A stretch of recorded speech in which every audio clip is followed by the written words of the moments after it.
Okay, I'll give my thoughts on the Five Nights at Freddy's movie. Trailer 2 just came out on June 27th, 2023. And it was actually pretty good and interesting. Okay, first though, it is still very, very, very, very good. And what I do appreciate is them just destroying the red eyes. Which I would do is just destroy the. No.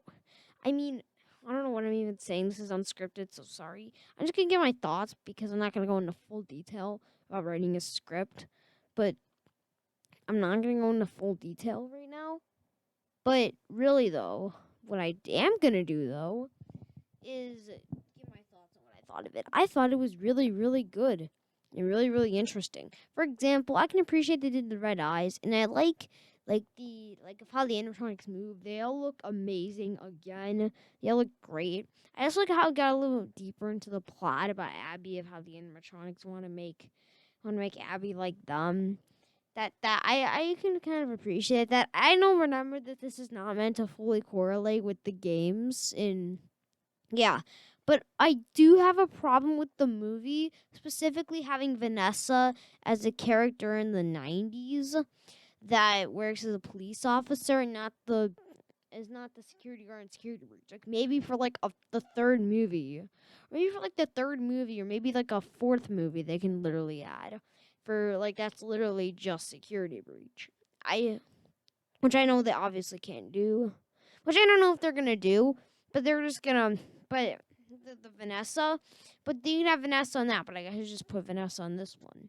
Which I guess had me have a problem, but I guess her role, I guess I don't have to be too mad. Well, I guess the other Vanessa doesn't even exist in this universe, so who gives?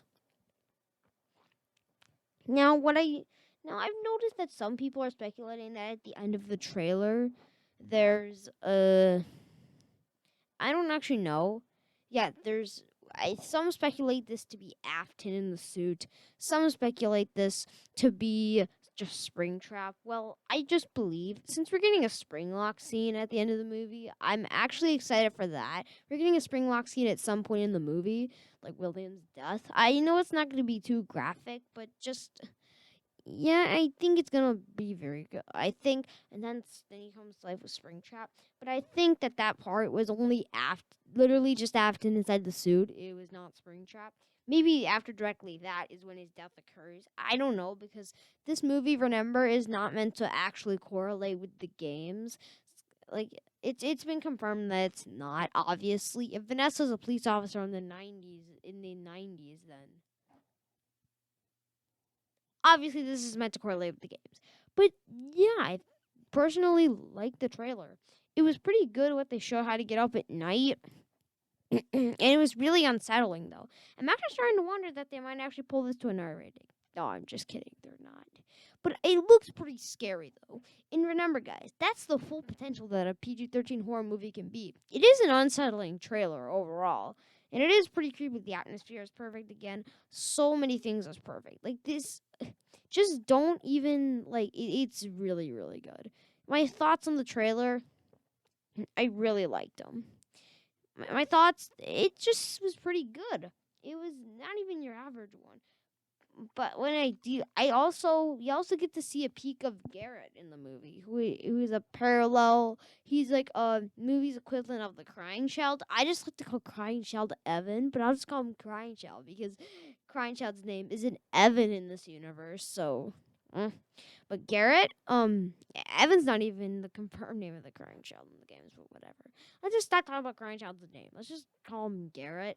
We also get to see Garrett being in the back of the car with I don't know who that is driving the car away from Mike, which I guess is kind of a sequence or something of where it's like oh he has the guilt for killing Garrett, but so then because we know the plot, yeah so he's like so since but then he has his mom like driving away to be like proof. I mean, yeah, it's a sequence that doesn't really give us more information about how Garrett's death happened and everything specific. If Mike and his friends did it, we don't know. It's not specific, but I think that the trailer was pretty good. Overall, I think that the trailer it is very, very good. But I still have complaints. For example, though, I'm gonna be going a little bit more. Big problem that I have with the trailer is that okay, is that now this is actually not with the trailer itself. It's just what I'm currently worrying about in general. It has nothing to do with the trailer.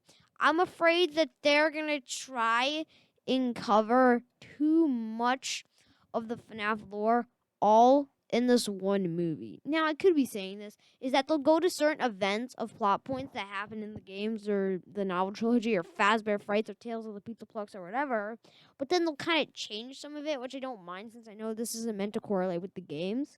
So I'll just be like, so then they'll just make these events and just put them all together into one thing. Like I think they're gonna try and have like from the first 3 games, they'll just try to correlate a lot of jumbled main events into one movie. But if you're going, I have no problem with that. But if I have a problem with that if it's like way too annoying, and it is annoying. I think it will. It will.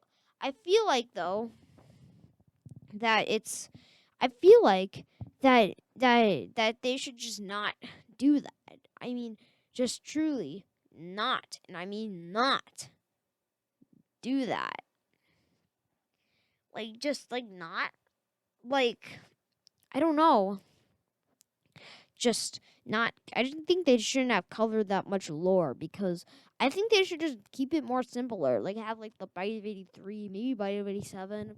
You have like William stuff, more of like Afton Robotics. Cover all that. Don't cover Happiest Day, Fazbear Fright when you're in your first movie because your movie's taking place in the 90s and then you're gonna already jump to Fazbear Frights, which is like 2023. I don't know. This is meant to correlate the game, so it might be still in the 90s, but I don't know.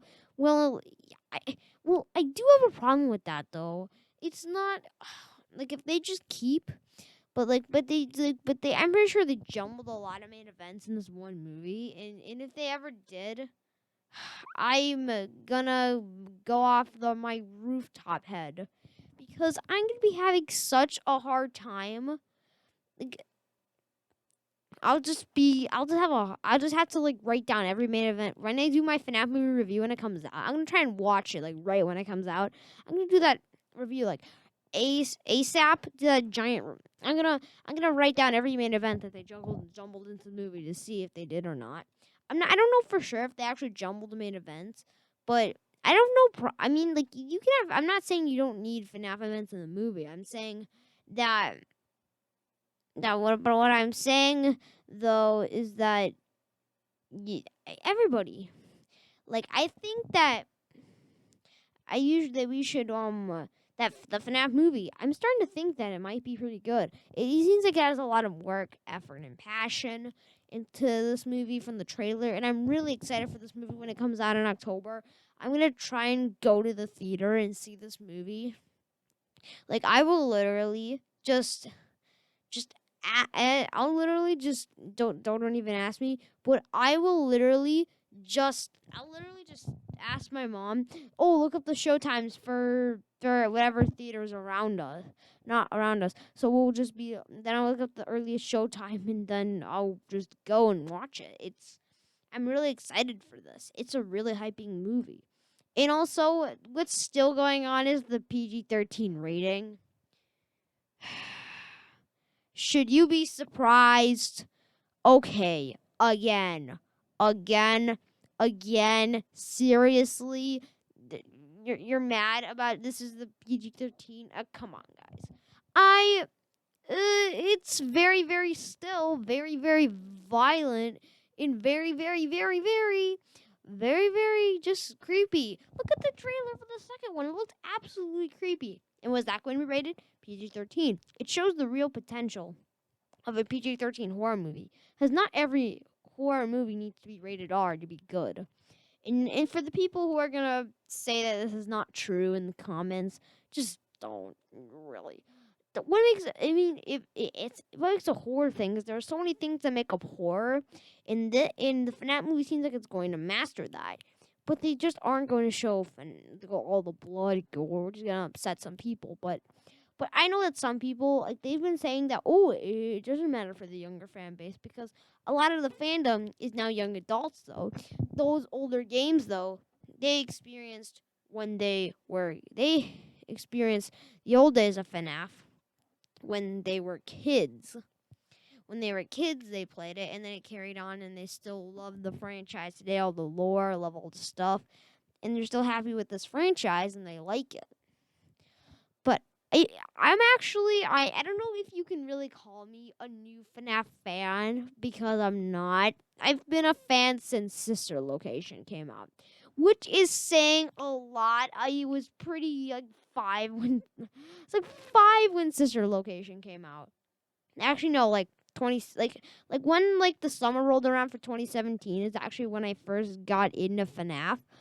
That's when I first got into it. So I'm actually not a new fan. So I've actually been part of the franchise for a very, very long time. And I enjoy FNAF more than I ever did before. I mean, yeah. You might be saying, well, I'm going to be telling you about something. That there are a lot of new young fans who just joined the community because of, you guessed it, Security Breach. And that is a game very obviously targeted to children. I mean, come on. Designs like this are obviously targeted towards children, whether you want to believe it or not. Okay. Oh, there's a fun. Oh my gosh, guys. There's a fun. And especially after such a game designed to market to a younger audience. You can if you do an R rating. The kids who played Security Breach, they probably don't even know. Like, the kids who played Security Breach, they don't even actually know FNAF. They just know Security Breach. I mean, they've heard of the other games, but they don't want to play them because there's no colorful character. They're not that, because the characters Freddy, Bonnie, Chica, and Foxy, they aren't that colorful. They don't have lots of teeth. I don't know, because kids now, as we all know, of mascot horror, I'm not going on the topic down, because kids now, only when they think of mascot horror, they only literally like bright, colorful mascots that they have to have googly eyes, giant teeth. Like, I know you're saying that it's like annoying that they put giant teeth on there as like an excuse. It's like as an excuse to be scary when it's not. Okay, sharp teeth do not make something scary. But the nightmare is actually mastered to be scary because they have designs like ripping claws, ripping flesh. It's actually so unsettling if you think about it. And I was unsettled when I heard about it. However, when most mascot horror game characters or horror games for kids characters design characters like that, they just give them sharp teeth on their mouth, and then it's just like, ooh, it's a blob, and we'll just make it a merch icon. Now, let's just get back to the movie. As you all know, Security Breach brought in tons of new, specifically, I'm talking about the new young fans. There are a lot of new young fans who just got into the FNAF fan base because of Security Breach. Now, what does this mean, though? They're probably only fans of Security Breach and don't care about the other games. But if they hear about a FNAF movie coming out, they'll be like, oh my gosh, a FNAF movie? This is going to be amazing. And then they'll ask their parents to go to the theater, and then the parents, I guess, won't pay attention to it that much if they're not that strict, but whatever. But then they go to the theater, little Timmy cries because you see, like, because, what is it? Oh, because you showed Will Afton's blood splatter out of the Springlock suit. 8-year-old Timmy, little Timmy, 8-year-old Timmy. Now, yeah, I know. It's obviously, though, even if Security Breach was not the way that it was, I would still think this would be PG-13. There were still young fans. At the time of FNAF coming. There were still young fans before Security Breach. But the young fans was not as much. But Security Breach, actually they have a young fan base before now. Sorry, I'm talking so much because there's a fly around me. And don't even get in, like, it's so annoying, and I'm trying not to swallow it. Or I might just be being too scaredy cat or whatever. Now, what I don't like is that people getting mad and saying that the movie's gonna be trash because it doesn't have an R rating on it. This happens 50,900 times. It happened with the Batman. Uh, it happens with everything. Can you just stop? A movie, the movie, can you really judge a movie by its rating? Maybe in some cases, but the FNAF movie or the Batman, no. I think that the FNAF movie, I want it to be good on its own without being so gory, and I want to be scared. I want to have a good plot. I want to be interesting. That's what I want with the movie. I don't want it to be. If it was rated R, I would obviously still go see it, obviously, and I won't get scarred because I'm not a baby. Because I'm not a baby and I don't get scarred very easily. I already seen tons of horror movies before and I didn't get scarred, but they are pretty gory. And I don't need the FNAF movie. In the FNAF movie, I if it was rated R, I'd still go see it. Yeah, I would, but what does that mean for the younger fan base? No, they can't see it because it's rated R, and the parents will either say no, that it's gonna be like splashing blood because the parents saw it, it'd be just like no, we're not letting you see this because this is so violent, because it was violent and gory, and I don't want the FNAF movie to be like that, having something a clown turn that was innocent and turn evil, and then you don't want animatronics to turn the same so you can't see it. That's not what I want though.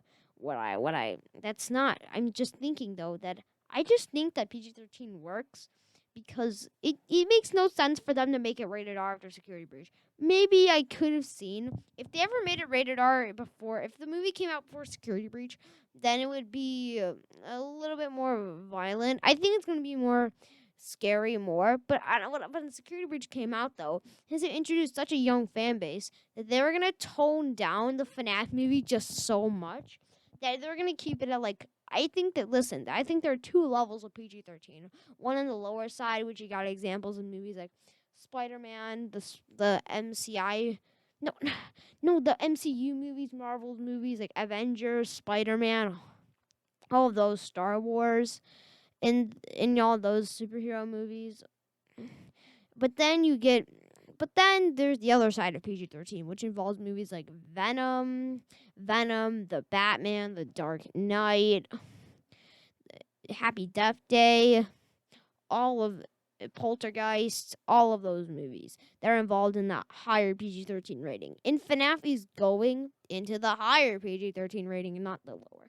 I thought it would go into the lower, but I would appreciate if it'd go in the higher because yeah, it's a horror movie. I think that they probably have to limit the horror if they put it on the low PG-13 because low PG-13 is like 12 or 11, which I think is what this movie is going to be going for. I'm trying to be accessible for that audience because FNAF, it's just always meant for a 12 up to begin with. And the minigame itself was made on purpose to kind of make it accessible to a 12 plus audience. Or maybe it was not intended. It was only intended for 12 plus in the beginning, though. But obviously, the demographic, like FNAF, is just completely changed. Obviously, it's really controversial now. Ever since Security Breach, I feel like that FNAF has just gone. Is that it's not? I don't know if it's actually good anymore. Because nowadays, FNAF, it just seems like that it's moved on. Like even its lore has just been so shifted away from being good. The lore now is just stupid. Like it's just stupid being like, oh my gosh, like YouTubers be like when Afton comes back in Security Breach, oh my gosh, it's William Afton, it's William Afton coming back for the time. I'm like, seriously, I don't care. Like that's the lore now. Ooh, Afton keeps coming back. Ooh, crying Evan comes back. Ooh, Michael possesses Glamrock Freddy. Michael is still alive.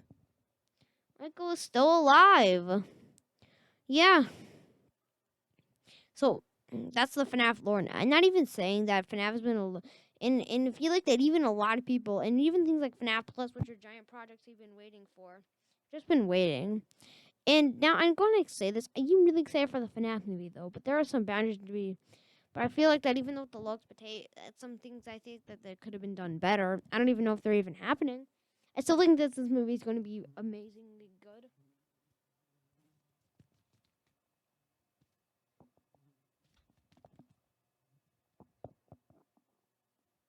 Oh my god, just a stupid fly around me is buzzing my face now.